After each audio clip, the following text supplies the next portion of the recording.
Jennifer Swimley went from AE to sales director in 4 years, but how did she do it? Aside from being one of the nicest, funniest people I've met, Jennifer is also an incredible, generous, and caring sales leader. Justin, who is a sales leader at Udemy, says Jennifer's core competency lies in her ability to build and foster relationships. And it's no surprise since that takes a willingness to invest the time and emotional capacity. She has worked for brands such as Hootsuite, Dropbox, and now Smartsheet, where she is currently the Senior Director of Sales. Jennifer's career progression was quick, so I wanted to understand how she did it, giving our listeners advice on high performance, mentorship, and how to climb the career ladder. Discussing topics such as advocacy, personal brand, and skill development, I'm sure you'll learn a lot from this episode. I guess what would be a really great starting point is you giving a little bit of a framing of how in those 4 years have you progressed so quickly? Yeah, no, it's a good question. And I think first and foremost, a lot of it is, being in a hyper-growth company, and I'm not going to lie, part of it is the timing has got to be right. Of course, there's a lot that you can influence, but I won't, kind of say it was all down to me. I think I was intentional at the companies that I was looking for when I moved over to the UK, and I'm a bit of a startup gal at heart, and I wanted to work at a company that was on this quick trajectory and was exciting and had that growth potential. So I think part of it was, I was employee 10 on the ground in London, and I knew that, we had great established businesses over in the US. We had a fantastic product. So all the things sort of added up from that perspective. But then, yes, there was a hustle, and there was a grind, and there was, positioning myself and growing and gaining coaches and mentors and all the rest of it, which I hope we're going to delve in today. But yeah, I would be, remiss to say that it was all me, because it obviously wasn't, right? There's so many different factors that play into it, but I'm extremely blessed to kind of be in the position that I'm in, and my team's fantastic. I love them. So it's been a wild ride over the last sort of 5 years at Smartsheet, for sure. Yeah, I always thought it was British people that were so humble, and obviously not, because you're from the US. True. It seems like any great sales leader, though, that I've spoken to will never take full accountability for their performance, which I think is just a testament of you can't be, there's no I in team. Like, if you are a great sales leader, if you've been successful, it is don't get there alone. Yeah, it's the people that you surround yourself with and how you can collaborate, and that is so important. And we're definitely going to get into the importance of mentorship and lifting other people up as you climb. But I guess when you talk about high performance from a perspective of moving from that AE to go through that career trajectory so quickly, what were some of the things that you really focused on to make sure that you were a high performer? Yep, I think, and maybe this is where my American competitiveness comes in, I think from a young age, I always have been quite competitive to the point where no one likes to play board games with me. It's I'm the same. Okay, love it. I'm a really sore loser. We should not play board games together. Me and my sister are a nightmare over Christmas. Well, this is why we're in the industries that we're in. Yeah. But I think I've always had that competitive nature within me. So sales was a good alignment there. I think for me, though, I have reflected on this recently. I did a bit of a psychology degree in uni, and I think that's so often overlooked from a sales perspective, is like actually kind of understanding the way that the human brain works and what can be perceived as a win-win, or how to frame questions or objectives in a way that you're really getting buy-in from the other people and that they want to work with you. And I think mastering that can be really difficult, and I'm by no means a master in it, but I think I often try to coach my reps when it comes to that psychology piece of, at the end of the day, it's two humans or multiple humans talking to each other, and if you kind of understand the way that they think, what their priorities are, what their motivators are, it changes the game, especially if it's a competitive situation. So I think that's one element of it. And then that kind of dovetails into that other portion, which is you need that to be a good negotiator. And so I found that having those skills has set me apart in some ways when I know there's a competitive scenario, and I'm working with the client and I'm able to build that quick rapport and just kind of, I guess, frame the scenario in a way that I kind of know is going to land well with whatever person it is that I'm trying to connect with or work with or get a deal, with. Yeah, it's so interesting, that psychology side, because sales is really just people. And if you understand people, then you're going to be 2 steps ahead of everybody else. Yeah. And when we talk about building rapport, I think it's something that people probably overlook too much, and they 100%. don't really pay attention. They're like, oh yeah, I can build 100%. rapport. I can ask about where they got their lovely blazer from, or what they did over the weekend. But actually there's a real skill to that. What would you say are the main things that you would recommend people to really hone in on if they're trying to be better rapport builders? I mean, I think the first thing is be genuine, right? Yeah. You can tell if those questions are kind of prompted. But it's funny you say that, because I always kind of, sometimes when I'm coaching or speaking with a rep, I'll say, do you know their dog's name? Just to understand how much about this person have you on calls, have you joked about the fact that their dog's snoring in the back, or whatever it is, right? At the end of the day, as you say, people want to work with and partner with people that they get along with and that they enjoy working with. And for most of these engagements in sales, it's not just a one and done. It is a longer term partnership. So I think the first piece is being genuine, and you can tell, right? You can tell if people are rattling off questions or just kind of asking your usual, how's your day going? Yeah. And, the weather, whatever it is. But I think that shines through, and you can use that as kind of a common thread throughout, right? People enjoy laughter as well, I've found. And so that kind of goes back to the psychology piece. Building rapport, I found if you can add humor in there as well, it goes a long way with the client. I find it so fascinating that people think that just because you're talking to a client, they're not a human and they don't like to laugh. Yeah, exactly. It doesn't all need to be so serious. Exactly. And in fact, their days are probably really hectic, and they would enjoy a little respite from that and some levity. And ultimately you walk away from that conversation, maybe not remembering the business proposal, but maybe thinking, I loved that, joke, or that person was really nice to talk to, and we had a good laugh.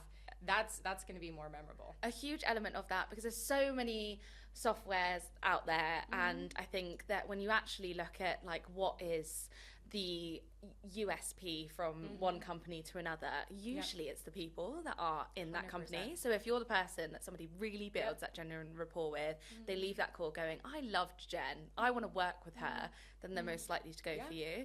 100%. I love the point that you mentioned about dog names. Do you have dogs? I do. What are your dog names? God, Everybody's going to be, get your notepads out and write this down. A picture of her on the We screen. should. We'll try and find one. Her name is Bindi. She's a beagle, and she's a rascal, and she's oftentimes in the background of calls. So she definitely adds to the levity. Yeah. Bindi. I Yeah. love that. Yeah. But that is so important that you mentioned that, because I think just takes a small little memory jog of something that do you know what, next time we meet, we might be talking about, you've mentioned that your dog's not feeling very well, or you could send them a little gift and be like, I hope Bindi feels better soon. And I always try to make little notes of if somebody mentions their kids' names and if they've got a birthday coming up, because it really just makes it so much more personalised, and it means that you are actually caring and have gone that one step further. You mentioned when I spoke about how you've progressed so quickly that you're competitive and you've got that nature in you. You must be really competitive to have progressed so quickly. And I think from people watching this that might be going through a really tough time at the moment, it is really difficult out there. And I think not just in terms of doing well as an IC, but also as a sales leader, it probably weaves into how you have that resilience and make sure that you're staying on your best form. What advice would you give to people when you keep getting those knockbacks? Because I'm sure you've experienced your fair share. Yeah, honestly, it's a tough one. I think for me, because, and I think we might touch on this a bit later, but outside of sort of my career, I've built resilience because of things that have happened in my childhood or, growing up or so there's elements of that I think tactically not everyone may be presented with, but I would say have helped me personally. But I think things that you can do and you can take action on are, for me, I have an exec coach, and oftentimes, especially when you're in a leadership role, you have lots of folks coming to you and kind of venting, and you feel like a bit of a counselor a lot of the times in leadership roles, right? Is that sort of really that people element, but oftentimes you don't have the ability to, you can't talk about your things with them, and that's how it should be. And I do believe in being vulnerable, and I will share some elements, but there are some things that my executive coach has really helped me with, and she's been that person that I can kind of vent to in a corporate way, almost like a corporate therapist of sorts. And she of course helps me with other development areas, etc. But I think having an exec coach is really helpful when it comes to you've got setbacks and you just want to kind of talk through it, because as in therapy, right? Oftentimes it's just she's asking me questions and then she said, okay, Jen, well, you know the answer, you got there. So I think that, and I would say too, for me, I think one of the things that I have sort of struggled with in the balance of my career is making time for other elements of my life, which are really important, right? Family and friends. And I do have a really solid group of friends out here in the UK, and they're my sounding boards and my counsel and all the rest of it in many regards. And my husband, so making sure that you have that balance. I'm a husband. My husband. If you're watching, you as well. Just really quickly said that at the end. My friends. I'm a husband. Anyway, he's lovely. But I think all of those things, it can be tough, and you kind of feel like you're in your own world, right? And you've got to deal with it and be resilient. But finding time to really foster those relationships and ensuring that you've got that balance brings you back down to earth, right? But it is tough, and I'm sure everyone, all of us, we've had to be resilient, and we've had to roll with the punches. And there's been many things over the years, but I truly believe it may be cheesy, but it does make you stronger, and it makes you more well equipped for the next time that something's going to come up. You feel more confident that you can handle that situation. And so there is so much silver lining to when things go awry. And it's really important to have that balance. And speaking of high performance, I think the last thing I'd love to touch on before we move on to the mentorship and coaching that you've just touched on there is if somebody is wanting to move up into leadership, aside from the resilience, the rapport building, the working really hard, proving themselves, and all of the things that I think a lot of us know that takes to be a successful person. But if you're looking into, right, I really want to set myself up to follow your trajectory, to be a leader and get to that senior sales director level, what are some of the key things that they need to be thinking about to work on to prove to their organization, I have this and I should be somebody that you're thinking of for that next promotion? I think that is a big thing that I know we're going to go into the mentor-mentee piece, but I think that is a big thing that I tried to do early on, is building my own internal brand, because I knew how important it would be when I went for that first leadership role. It was competitive. It was amongst my peers.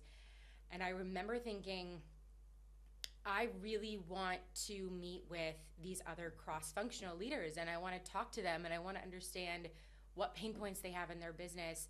And at the end, I want them to endorse me. I want them to say, I'm supportive of Jen moving into this role, because I think oftentimes we think we've just got to hone in on the hiring manager, and we've got to align to that one individual, and that's the person that's going to be making the final decision.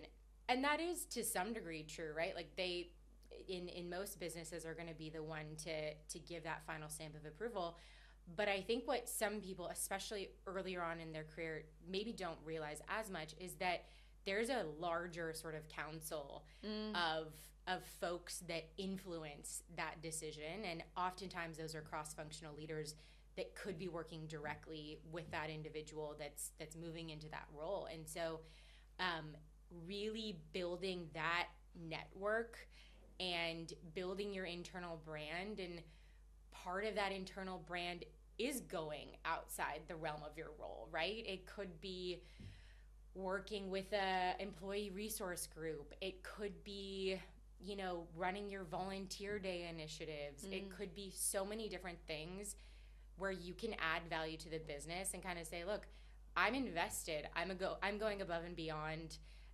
Here's how I'm showing my buy-in. Like, I'm ready for the next step, and I've shown that I have capacity to do that. You are a female in tech sales, and I really want to ask about how you share your successes with your team, because I think you mentioning there building your personal internal brand is so important, and really highlighting to your leadership team the things that you've done outside of your role. But women do often really struggle with that self-confidence, and I personally have this, that I don't want to shout about all of my accolades and achievements because I might think that I'm coming across as arrogant, and that's actually really bad, because there's a difference between being arrogant and being confident and being proud of what you've achieved. And actually you do need to speak up for the things that you've done. I shared a LinkedIn post a while ago about my mum. She was an incredible recruiter, which is really ironic because the team that I work in now do recruitment. And there was a position opening up for a leadership position, and she never put herself forward for that because she felt like her manager would just see how worthy she was of that from all of the hard work that she'd done. But he didn't realize that she wanted to step up into management, so he actually gave that spot to somebody else that was more junior and, in her eyes, less deserving. And when she spoke to her manager, he was like, I had no idea that you wanted to go into management. And I think that's the issue sometimes with women, is that we're not necessarily putting ourselves out there. So what advice would you give to others that maybe are struggling with that? Yeah, it's a really interesting question, and I think it's not something that you can flip a switch, and it is a muscle that you need to build over time. It's not something that's going to be easier straight out of the gates. It kind of takes time to get to that point where you feel a little bit more comfortable with it. It's always going to be uncomfortable in the beginning. I think for me, I'm not going to lie, there was that element of way back when, and please don't hold this against me in the frame of this oh my gosh, never setting. I did a bit of broadcast, and I did a bit of theater as well. And so for me, and maybe... Sorry, why would I hold that against you? I did theatre. Well, I love this. Okay, I used to be a radio presenter. I used to be on stage. Good. I'm the same. No, I just mean, don't hold this interview to a higher standard, because I haven't done it in a long time. And they're like, she did theatre? What? I see her on camera now, and it's... You're doing so well. I can tell that you've had media training. Just a little bit. But I guess you had that confidence because of that, didn't you? But that has helped. It's helped because I think there is that element of, in the beginning, fake it till you make it, or act and kind of lean into that presenter mode or that theater mode. And I think tactically, people that haven't done theater before, you can do, I know improv, I think, what is it, the CEO of Twitter used to go to improv classes in San Francisco, and you would never have guessed that he was the CEO of such a large company. But you can do things like that will kind of help build your confidence, I think, so that it feels a little bit less awkward and uncomfortable when you're in those situations. So I think that would be my advice. But also just, at the end of the day, what I'm always thinking about too, and I think about this in a sales frame as well, and I tell my sales reps this, what's your competitor doing right now? Always be thinking about kind of, if I'm not doing this, if I'm not sharing what I'm doing on a daily basis and things that I'm proud of that I've done in my career to my boss or to my boss's boss or whoever else it is, I'm just doing myself a disservice. And there are going to be other people in the business that are going to be sharing things and are going to be confident, whether, they should or not. That's the reality of it. And so I feel like it is extremely important to kind of work on that with yourself, whatever it means, because everyone's different. But I don't think I would have gotten to where I am as quickly if I didn't share what I was doing and successes and things like that along the way. So it takes some time, but it is really, really important, as you say. I love that idea of doing improv classes and treating it a little bit like you are on stage and this is all a bit of a performance. Hey, Beyonce has an alter ego called Sasha Fierce. She's actually a very shy, timid person as Beyonce, but when she's on stage, she's her alter ego. Yeah, exactly. But I think you also can do it in your own. I love how I literally bring Beyonce into every conversation. I'm so sorry. She's a queen. She is. Thank you. I knew we'd get on. But I think that you can do it in your own way. You don't have to be the loudest person in the room. You don't have to be like ringing a bell every single time that you've sent a really good email or shouting about it all the time. But whether it's something like, you just like loop your manager into some comms that you're really proud of, or use it as like, I was actually really proud of this demo recording. I want to share it with my team as a learning practice. And then that's a way of that you're sharing what you've done so people can see that you've done something really well, but also that you're doing it to help develop other people, not just to brag. 100%. So there's so many different ways that you can do it that feels really comfortable to yourself. You mentioned that personal brand is really important when you're talking about progression. Do you know what your internal personal brand is? If I was to sit here with somebody else at Smartsheet, what would they say your brand is? Oh, now this is getting to the part where it's a bit weird to kind of talk about yourself in a way that... But we love it. I will say, I am proud of the fact that I've been a part of a lot of interview processes and loops.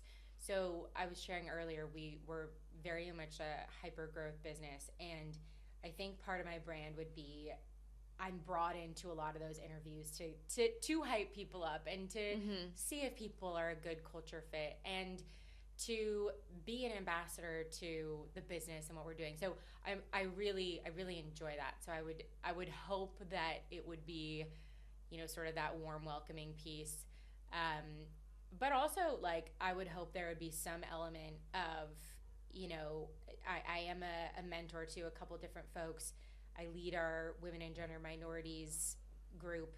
And I like to think that I drive results. Like I have a high standard for my team and myself, and because they are the best, and I know that they can, reach those goals. So I think within the business, I try to, have a good kind of reputation on a cross-functional front. So all of our partners that we work with, but also within the sales org, and also more broadly with the business and the group of within the women and gender minorities group. So I would hope some of those things would come into play.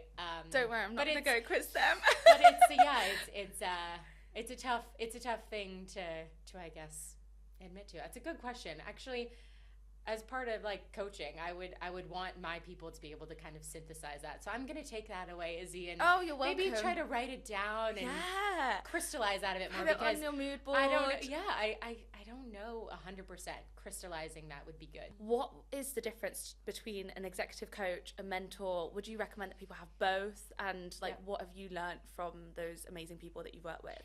That's a really good question. They are different, and I would say typically when I think about the definition, I would say a executive coach is external, and hopefully your company might be able to fund that for you.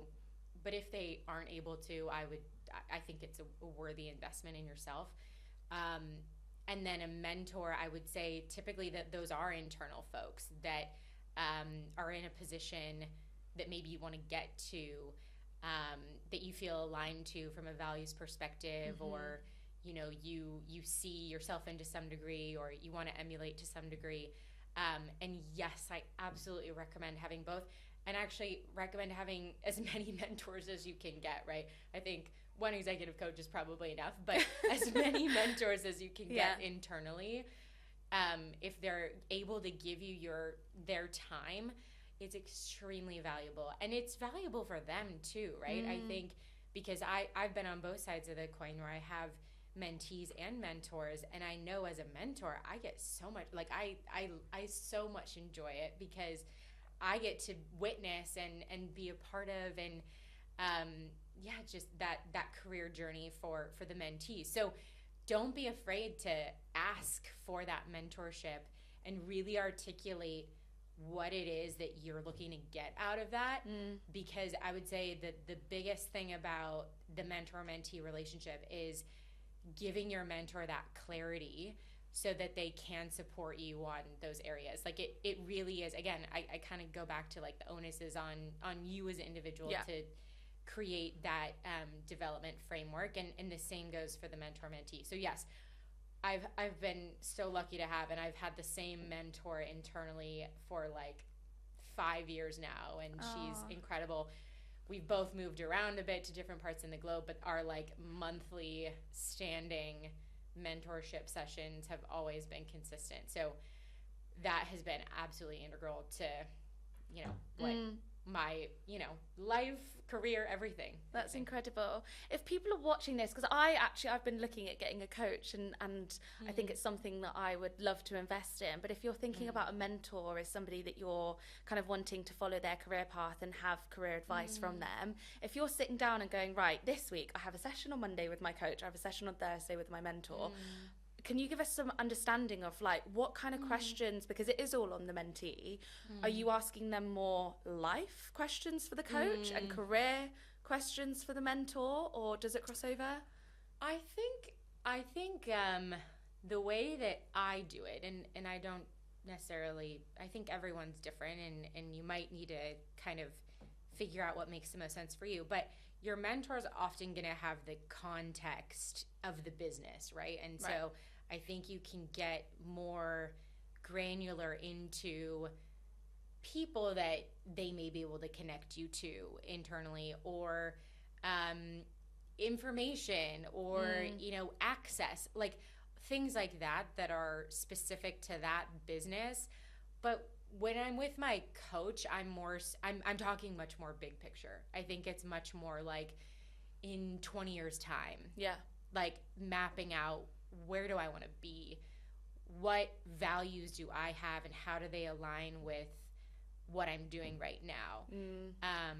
So it is, I think, one is a bit more circumstantial and company specific to some degree, and then the executive coach is definitely more big picture and kind of value based, and a little bit more about your longer term growth outside of that business. This has been so insightful and also really inspirational for me to chat to somebody that is just absolutely smashing it and is a female in the industry. And you mentioned that you have a female mentor, and before we press record, I think one of the things that we're both really passionate about is women advocating for women. I think often women feel like there's only one spot as that senior sales director, and so I've got to fight Jen for that place. But actually, let's all bring each other together, support each other, and we can all, as Viv Croscott wrote in her book, lift as you climb, and all climb that ladder together. So what advice would you give our listeners that might be in that similar situation and maybe feeling a little bit threatened by another female that's in their business, but actually wanting to learn from them, support them, and grow as a team? I think first, and it's a really good question, I think first and foremost, I would say if you're in that type of culture, or you're interviewing and you feel like that's the vibe that you're getting, like run the other direction. Because as you said, don't really have that much time for women that feel like we need to compete with one another.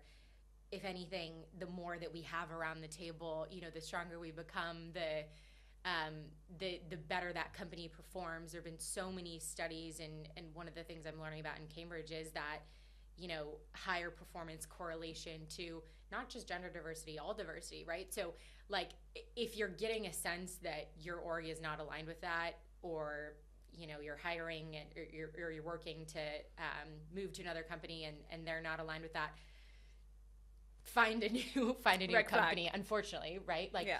I think that a lot of that is culturally embedded. And so really sussing out that culture element is super important. But yeah, I mean, it's just as you said, right? I think the important thing is too, the moment that you have the opportunity to be an influencer, hire more female leaders, right?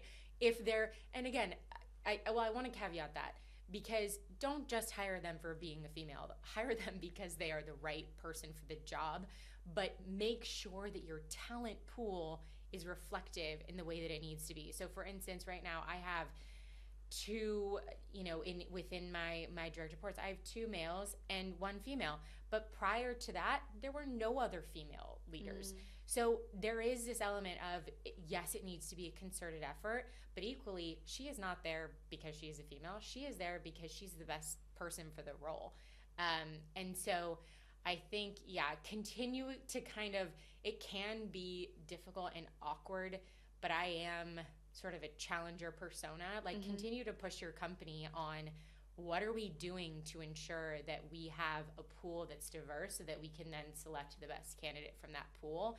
And the moment that you have that influencer in that leadership role, that's your duty, I think, to do that and be on every interview loop. I've asked that of my teams, cross-functional teams, etc. I'm like, I'm happy to put me on your loops if you feel like you need that diversity. If it's an all-male panel or a non-diverse panel, feel free to put me in, because we can't, we're not going to gain fantastic female talent if that's how we're presenting ourselves. Exactly. Yeah, so. I could not agree more. Women do not want to be a tick box hire. No. They have to be hired because they are the right person for that role. And if you're seeing a 50-50 talent pipeline coming through, interviewing, and a man is the right person for the job, you hire the man, but you've seen equal. Yep. That's I think the disconnect. Where people sometimes go wrong. They're like, we only want to see females, and that's just completely incorrect, because it shouldn't just be to tick that box. And that creates a negative culture within the business, because then people do think, oh, she only got hired because she, right? I mean, that's not the message that you want to send. No one wants that. No. To finish this conversation, I think, and to be honest, this is probably the most important point. If you are sitting there thinking that you want to progress in your career, it doesn't necessarily mean that you need to go down that management route. You could continue down an IC route. So, two-pronged question here. How do you know if management is right for you, and how do you position yourself for that if that is the career path that you're wanting to take?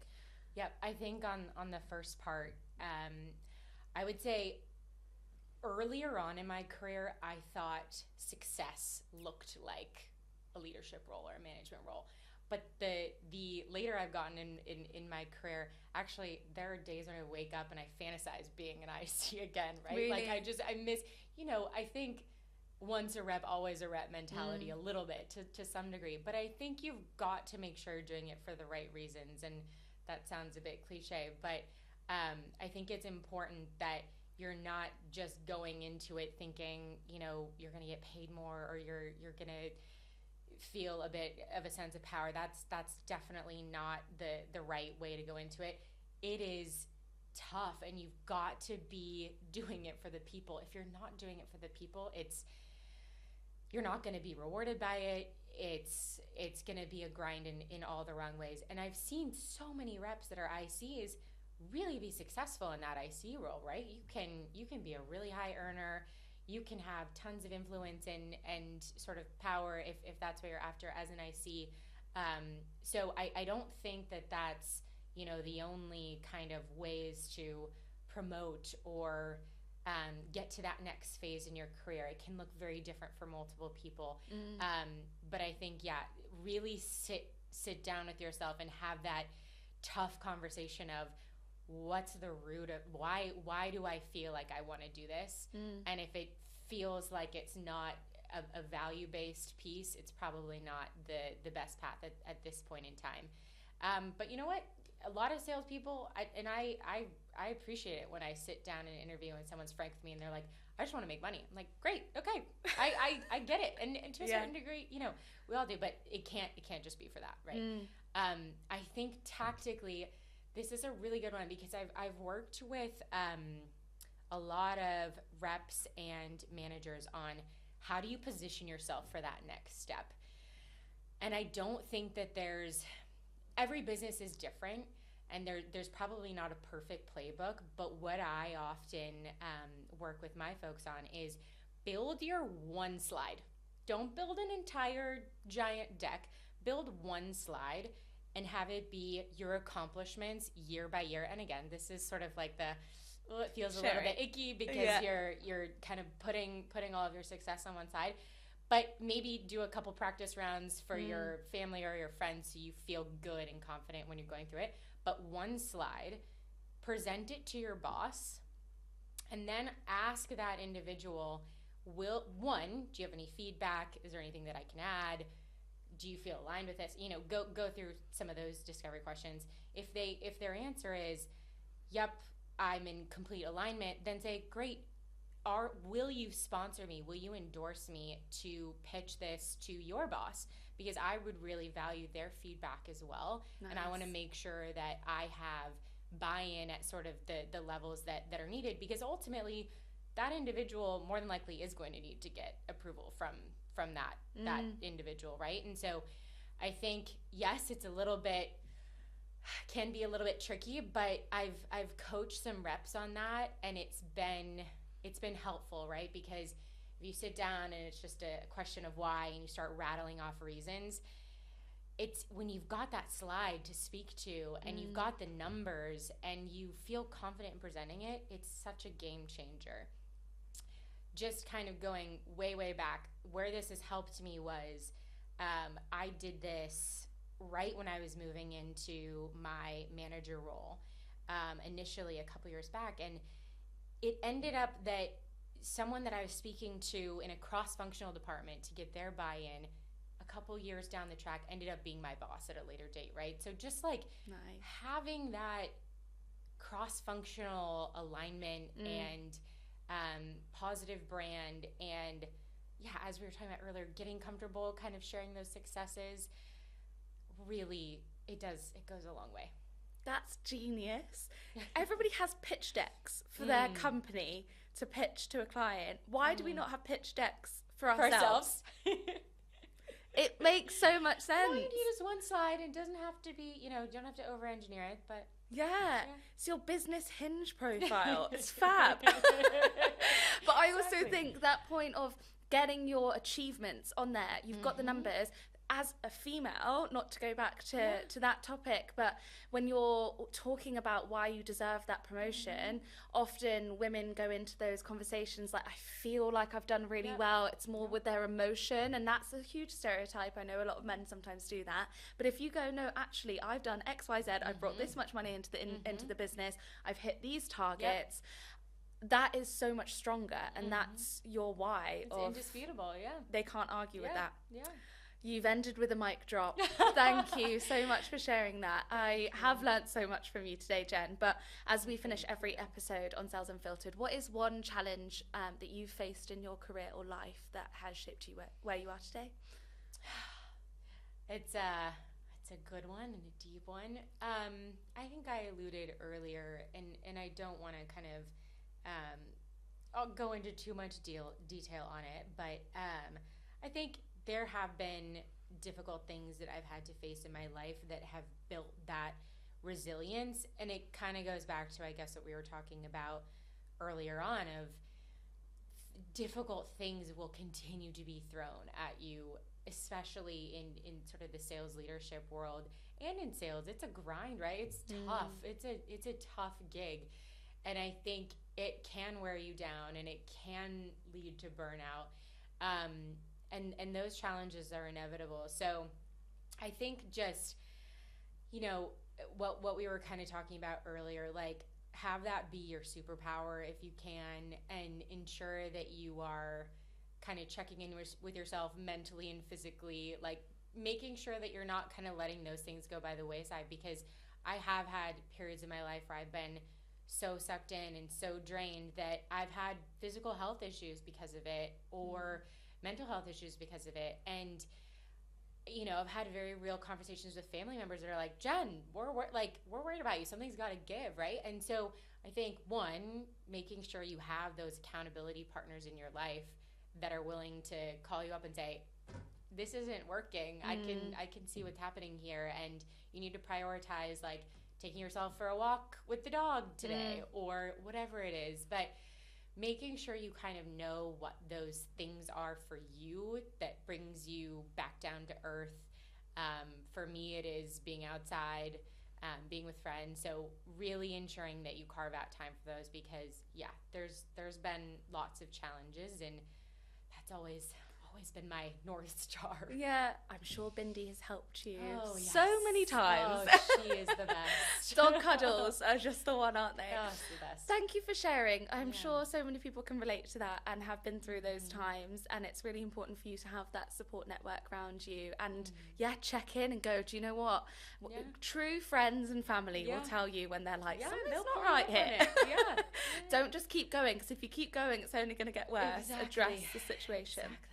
Jen, thank you so much. I can't believe you've gone from AE to Senior Sales Director in now 5 years. Where you're going to be in the next 5, I have no idea, but I'm sure it's going to be fantastic, stratospheric, and I can't wait to watch your journey. But thank you for coming on. Thank you so much, Izzy. It's been fantastic to be here. You've been the best. Thank you. Thank you. Thank you so much for listening to this episode of Sales Unfiltered. If you enjoyed this conversation, I would love for you to hit the subscribe button. And if you're feeling extra generous, leave us a quick review. See you next week.